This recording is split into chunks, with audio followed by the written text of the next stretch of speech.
useless against me.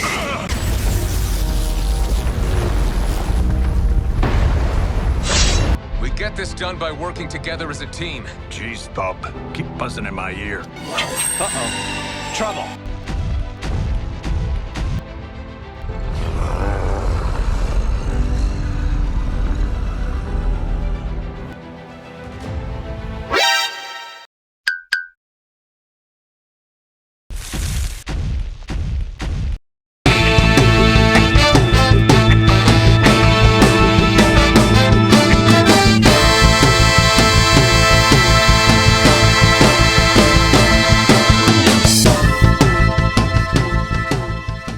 Check out this Hulk figure. It's cool, but definitely not comic book accurate in terms of size.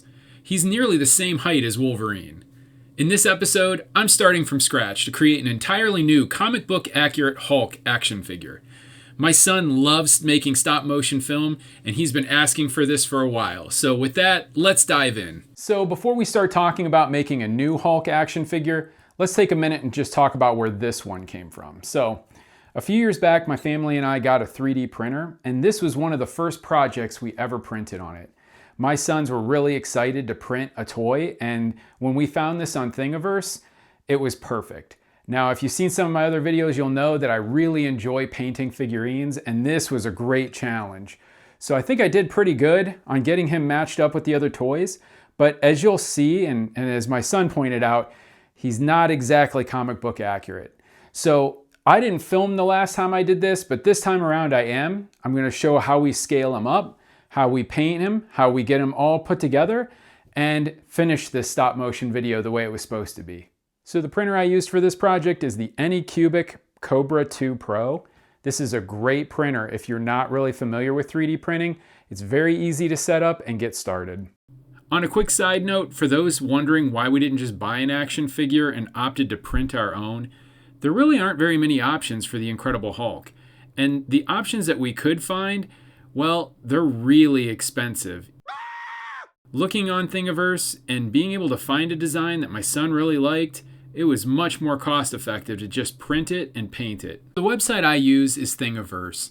And what's really nice is it's pretty easy to navigate. You can see here I'm just searching up the Incredible Hulk, and there's lots of free designs I can get for my printer. So while I was searching for the Hulk, I happened to stumble upon this designer, LaCalavera. Now, they have a rotating catalog of 3D prints that you can choose from. They're only there for limited amounts of time. So here I have a Ninja Turtle that I can print. This won't be here forever. And so at the time when I printed my Hulk a few years ago, that was the design being rotated. If you can't get to the Hulk, or if you want to replicate this project at home, they do have a Patreon page. You can get access to some of their back catalog and some of their different designs. This designer has released a couple of different things that are just really cool. You can find more information about them in the description below. Once you've picked out your 3D design, it's time to load it into a slicing program. The program I used for this project was Cura. It's really easy. It's very good for a novice like me that doesn't know a lot about 3D printing. The main options that I have to change usually have to do with support and build plate adhesion. Once I had figured those out and dialed them in, the last piece was scaling up the project. Now, I scaled it up by 30%, and when you see the end result, I think you'll be pretty amazed at how much 30% makes a difference. So now that I've settled on a size, I need to open each file and go to the sizing option and scale everything up equally. If I'm at 130% on his torso, I need to open his back and do the same, and so on and so forth for each of the files. The Hulk had 6, and once I did that, it was on to printing. So here's some time lapse of the printing going on. I didn't capture a whole lot because there's a lot of different time lapse videos of 3D printing, and honestly, this thing took 6 days to print. So now that the printing is done, I've gathered up all of the pieces, and it's time for some finishing work. First up, I have to remove the build plate that's on the bottom of each of these pieces. That takes a little bit of work, but I get it all pulled off. Then next, I remove any supports that are remaining, and I smooth off any edges or any of the rough spots that were left from the printing process. I check the operation of each of the joints. You can see I'm putting the legs and arms together and just making sure that the model goes together okay. Now, eagle-eyed viewers will notice that this is still a small Hulk. This is an old footage that I had taken a while ago. I didn't have any footage of the new bigger Hulk, but I will when I am doing the painting.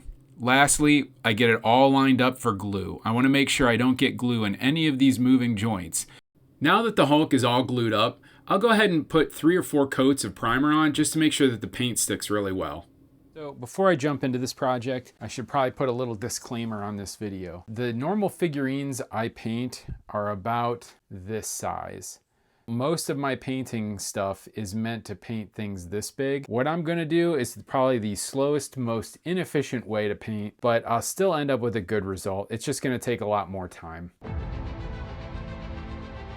Painting the Hulk was a pretty simple process. I started with the darkest green first, and I try to do that on the bottom layer, and as I move up on the muscles and to his knuckles, tendons, elbows, things where the skin is a little bit more stretched, I go lighter to give a little bit more sense of depth.